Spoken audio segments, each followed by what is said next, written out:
Hey, what's up, team? I am Marshall Sparkman. I'm a VA loan specialist. See, when I got out of the military back in 2008, I kind of stumbled into this mortgage business, and I realized, man, I was really struggling with getting out and not being able to serve our country anymore. But then I realized I'm serving one family at a time.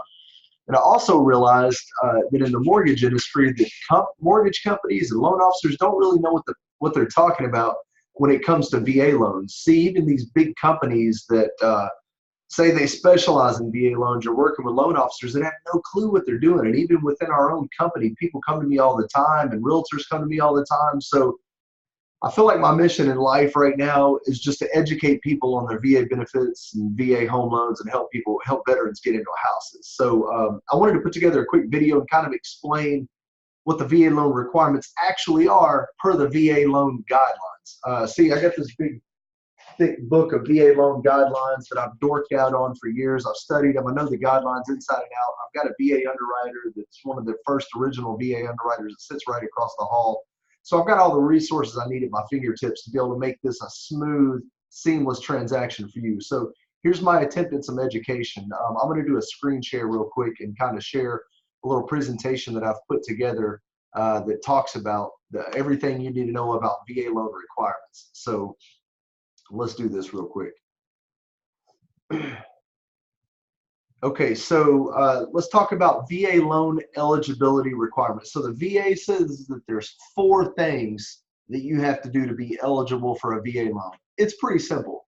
There's not a big set of guidelines. It says 4 things, and I'm going to oversimplify everything, but you have to have a valid certificate of eligibility that says you're eligible for your VA benefits, number 1, first and foremost. You have to have suitable credit, number 2. Number 3, you have to have adequate income. And number 4, the property has to qualify. It has to meet VA minimum property requirements. I'm going to dive into all 4 of those real quick, try to make it a brief video and just hit the highlights for you, okay?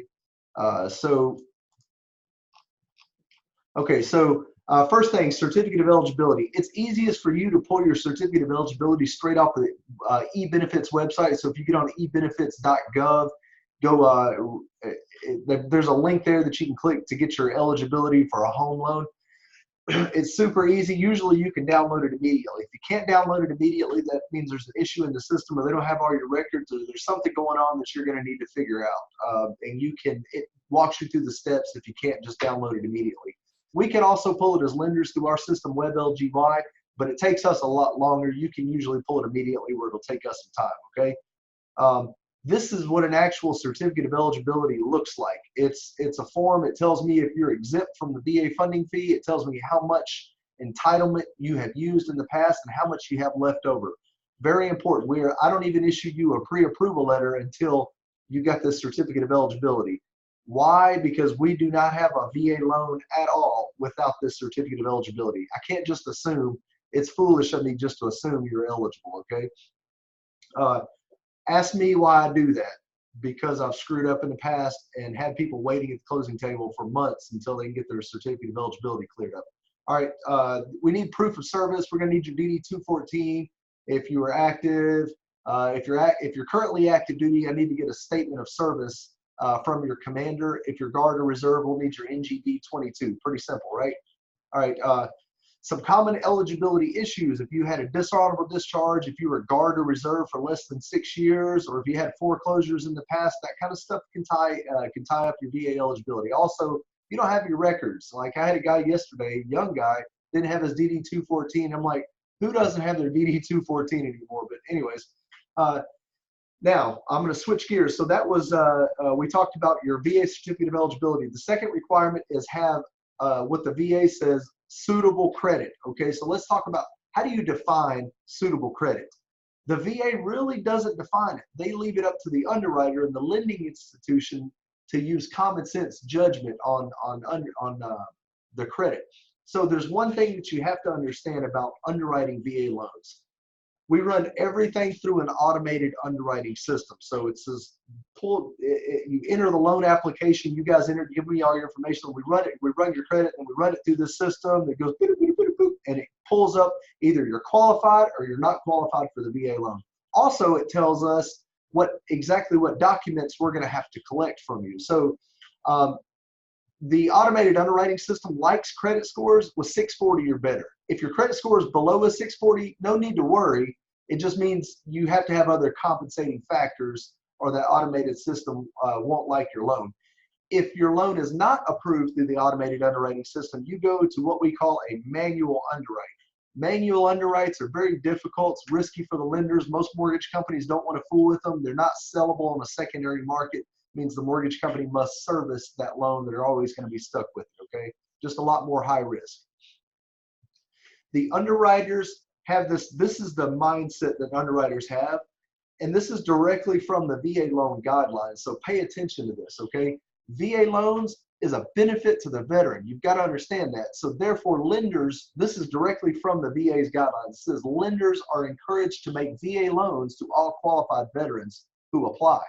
So the VA tells us as lenders, you guys find a way to go out there and make this loan. VA underwriting standards are intended to provide lenders and underwriters just kind of a set of guidelines, but the guidelines are very vague on VA loans. The guidelines aren't very specific. It leaves a lot open for interpretation and a lot for me and my underwriter to hash out and help you get into a house. Underwriter decisions must be based on sound underwriting standards, and they've got to use good judgment in a nutshell, okay? So let's, the VA basically wants us to make the loan and then document to them why we made the loan. The only reason we would ever have to document why we made the loan is either A, your file was audited, or B, you were to foreclose on your house. If you were to foreclose and we have to go to the VA and say, hey, we had to foreclose, we need something, we need our money back, then at that point they're going to audit your file and they're going to make us as lenders prove why we gave you that loan. Two main things that the VA is looking at. Most important for VA loans, you got to understand, number one, we must be putting the veteran in a better position. If we can't document that we put you in a better position, they're probably not going to insure that loan. Number two, we must demonstrate that you had the ability to repay that loan. So let's talk about putting you in a better position. Hypothetically, let's say you're paying $1,000 a month in rent right now. You're wanting to go buy a house that's going to cost you about $1,500 a month. Let's pretend you don't have any money in the bank. Am I putting you in a better position? Probably not, man. So if you're currently spending $1,000, how can I justify now you can afford $500 if you don't have any money in the bank? Let's reverse that. Let's say you've got $10,000 in the bank and every month you're putting money aside. You just got cheap rent, but you can afford it. No problem at all. I can justify that I'm helping put you in a better position. So I've got to be able to prove that I'm putting you in a better position, right?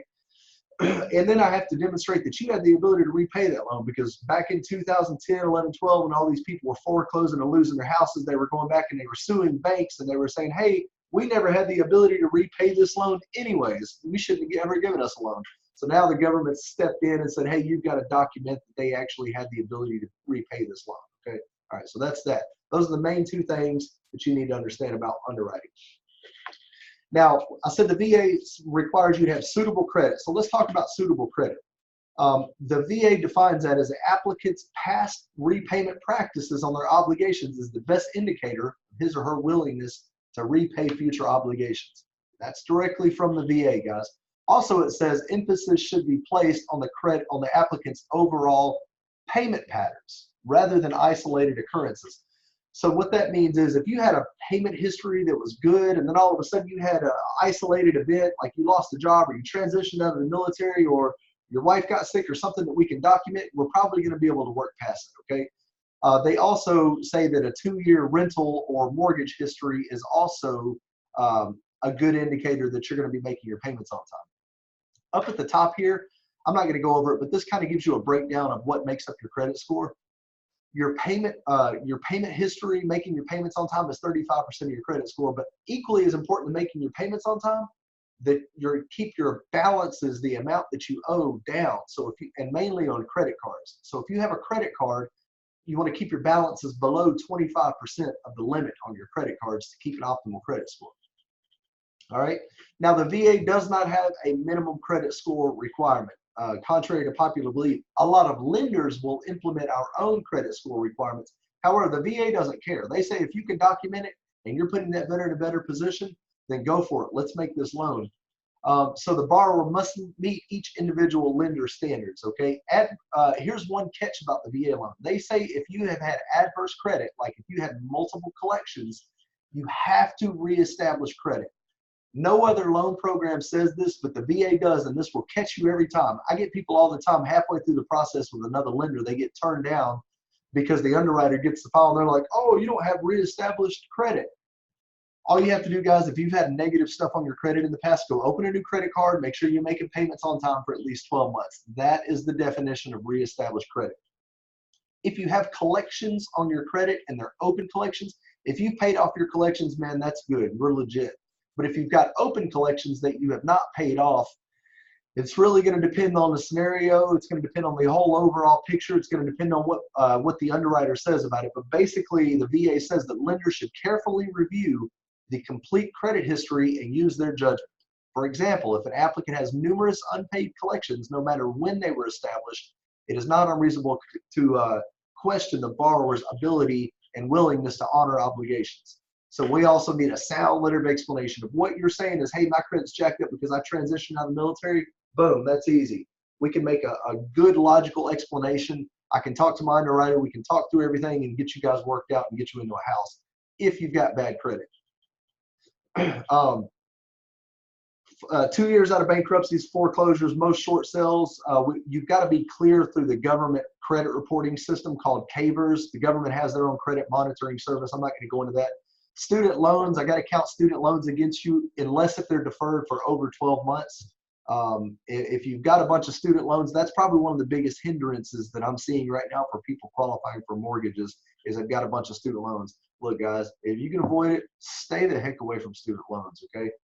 All right, compensating factors. If you've got low credit, but you've got 3 months of reserves in the bank or no increase in shelter expenses, I can usually overcome some negative stuff. So if you've got anything negative on your file, your credit history or a high debt to income ratio or no money in the bank, we can throw in these other factors to kind of strengthen your file so that I can go negotiate with my underwriter. But remember again, I got to document that I'm putting you in a better position. As long as I can do that, you're straight. We're going to be able to get you into a house.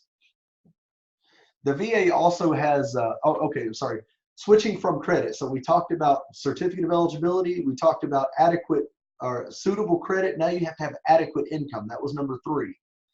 Adequate income, the automated underwriting system that I talked about earlier will tell us what your debt to income ratio needs to be. Either it will accept it or not. A good rule of thumb is you don't want your total debts to be much more than 45% of your income. The rule of thumb for a house is you don't want your housing expenses to be much more than 25% of your income. So if you're making $4,000 a month, rule of thumb is you want to spend about $1,000 a month on rent or mortgage. VA also has a residual income requirement. What they say is residual income is all the money that you have left over at the end of the month after paying all your bills. That's considered residual income. They say depending on your house size that you have to have at least X amount of dollars left over at the end of the month, or you cannot get a VA loan. So it's kind of tricky. So for example, right here, if you're in the South, there's 4 people in your house, you have to have $1,003 a month after all your bills in residual income. And that's black or white. It's either yes, you do have it, or no, you do not. There's no waivers allowed. There's no negotiating allowed. It's either you have it or you don't. This is a quick example of how they calculate residual income. I'm not going to go over that because it's probably going to bore you to death, but that's something I'm going to calculate if you got a high debt to income ratio. I'm looking at it. Okay, switching gears. The last one, number 4, is the property has to meet minimum property requirements. It can be a single family home, mobile homes included. It can be a condo, and it can be a multifamily up to 4 units, as long as you're going to own or occupy one of them. A VA loan, you have to occupy the property. You cannot buy a house using VA if it's going to be an investment or an income generating property, or if it's going to be a second home. You cannot use a VA for that. It has to be your primary residence. Okay. So if you want to buy a 4-unit condo rental, as long as you're living on one, you can rent out the other 3. It's all good. You cannot do a vacation homes or businesses or commercial farms. You can do a farm, however, as long as it's not like has commercial chicken coops in the back and they're selling chickens to Tyson, okay? But the really cool thing, one of my favorite features about a VA loan is there's no maximum acreage requirement. You can buy a 100-acre farm. The largest one I've ever closed on, I think, was 78 acres. Super cool property, by the way. The property has to have water tests if they're applicable. As long as the septic system is good, you're going to be fine. And minimum property requirements, the property has to meet VA minimum property standards. They're very simple, the 3 S's, okay? The property has to be safe, sound, and sanitary. That's it. It has to meet local standards, and it has to have functional mechanical systems, and it has to have reasonable future utility and durability economic life, okay? So basically your house has got to be safe to live in. It can't be holes in the wall or present a safety or health hazard, okay? And all your mechanical systems, heating and air needs to work. That's kind of the, let me see, stop share. So hopefully this has been very educational. Hopefully you learned something about your VA, if you can or you can't qualify for a VA loan.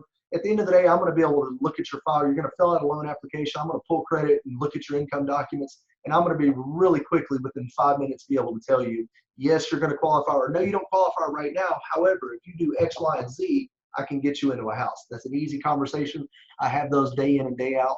Usually I'll schedule a 15-minute phone consult with you or a video consult, and we're going to go through all your details and talk about what you need to do to get into a house. So hopefully this has helped you guys. Again, I'm Marshall Sparkman, VA loan expert, and I look forward to serving you guys. Thanks.